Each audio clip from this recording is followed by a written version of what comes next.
Hello, my dear students. Welcome back to our YouTube channel. Today, we are going to discuss a very interesting and influencing poetry. The name of the poem is Bharat Our Land. Let's begin. Before we start, let's first know about Subramania Bharati. The name of the poet is Subramania Bharati. तो सुब्रमण्य भारती हैं कौन? तो सुब्रमण्य भारती कहाँ से हैं? तमिलनाडु से. तो Subramania Bharati was born on 1882, Indian poet, journalist and freedom fighter from Tamil Nadu. Subramania Bharati is also known as Mahakavi Bharati. तो सुब्रमण्य भारती को हम एक और नाम से जानते हैं जो है महाकवि भारती. और वो मॉडर्न तमिल पोइट्री के बहुत रिनाउंड पोएट हैं और जिन्होंने अपने राइटिंग से इंस्पायर किया लोगों को फ्रीडम के लिए. He inspired Indian people for freedom. He struggled. He basically wrote about patriotism, social reform, equality, and women empowerment. He strongly opposed caste discrimination and believed in unity and progress. तो सुब्रमण्य भारती हमेशा caste discrimination के उन्होंने हमेशा oppose किया है उस चीज़ को.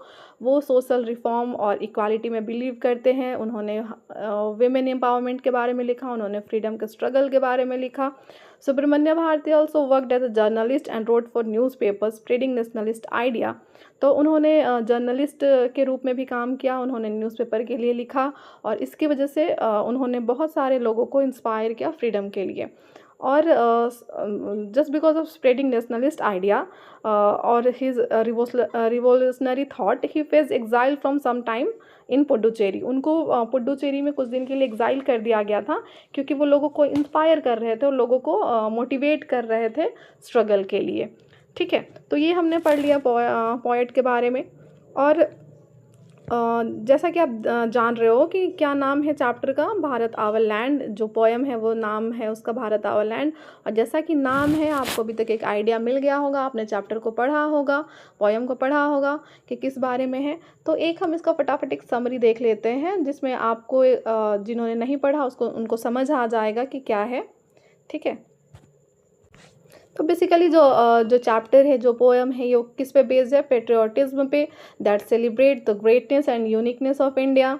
It highlights the country's natural beauty mentioning the mighty Himalayas Himavant and the sacred river Ganga which symbolises strength and generosity.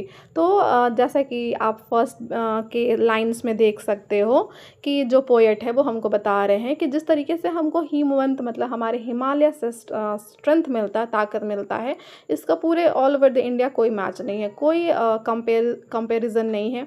दूसरे सेकंड लाइन में वो बता रहे हैं कि हमारी गंगा जिस तरीके से जेनरस है, जिस तरीके से हमारी गंगा में ग्रेस है, क्या कोई दूसरी रिवर है जो गंगा के ग्रेस को मैच कर सकती है? नो, नहीं ना.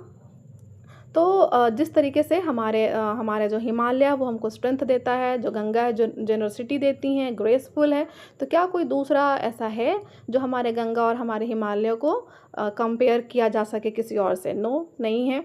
नेक्स्ट दूसरे फोर्थ लाइन में है कि the poem also focuses on India's rich spiritual and cultural heritage referring to the Upanishads. तो जिस तरीके से हमारे विजडम, हमको स्पिरिचुअलिटी, हमारे कल्चरल हेरिटेज हमारे उपनिषद से मिलते हैं, तो हमारा जो उपनिषद है, हमारा जो कल्चरल हेरिटेज है, उसका कोई मैच नहीं है पूरे all over the world. Brahma knowledge and the techniques of Buddha, teaching of Buddha, which represents wisdom and enlightenment. It praises the contribution of brave warriors and wise sages who also shaped the nation's history and values. तो जिस तरीके से हमारे gallons warrior हैं जिन्होंने क्या किया है, अपने थॉट से, अपने बिहेवियर से इस लैंड को क्या किया है? सींचा है. जिस तरीके से उन्होंने विजडम दिया है, जिस तरीके से हमारे बहुत सारे गैलेंस ऑफ वॉरियर्स मतलब हमारे जितने भी करेजियस वॉरियर्स हैं जिन्होंने अपने आप को सेक्रीफाइस करके हमको क्या दिया है? एक अच्छी थॉट प्रोसेस, एक अच्छा लाइफ देने की कोशिश की है. तो क्या इनका कोई मैच है all over the world? No, बिल्कुल. उसके बाद हमारे कुछ लाइन्स है जैसे gallants warrior have lived here many a sage has sanctified this land, the divinest music has been heard here, and there all auspicious things are found here. Brahma knowledge has taken root and the Buddha breathed his dhamma here. Of a hoary antiquity in Bharat, says fearless, let's praise her। तो बार बार जो ये line repeat हो रहा है, she is fearless and let's praise her। Through this lines the poet expresses his deep love, pride, और किस तरीके से पोएट एडमायर कर रहे हैं इंडिया को। वो अपना जो लव है, अपना जो प्राइड है, उसको वो एक्सप्रेस कर रहे हैं और इनकरेज कर रहे हैं सबको कि आप भी क्या करें, रिस्पेक्ट करिए अपने कंट्री की और सेलिब्रेट करिए अपने कल्चरल और स्पिरिचुअल हेरिटेज को। वो बता रहे हैं हमें, जो लाइंस थे जो मैंने अभी आपको रिसाइट करके बताए, कि किस तरीके से हमारा जो इंडिया है वो फुल ऑफ गैलेंट वॉरियर हैं। किस तरीके से हमारे यहाँ पे जो बहुत होली लोगों ने किस तरीके से अपने आप को सेक्रीफाइस करके इस भूमि को सींचा है ना। किस तरीके से यहाँ पे ब्रह्म का नॉलेज स्टार्ट हुआ, किस तरीके से यहाँ पे महात्मा बुद्ध ने, गौतम बुद्ध ने किस तरीके से प्रीचिंग किया, किस तरह से अपने धर्म का प्रचार प्रसार किया और लोगों को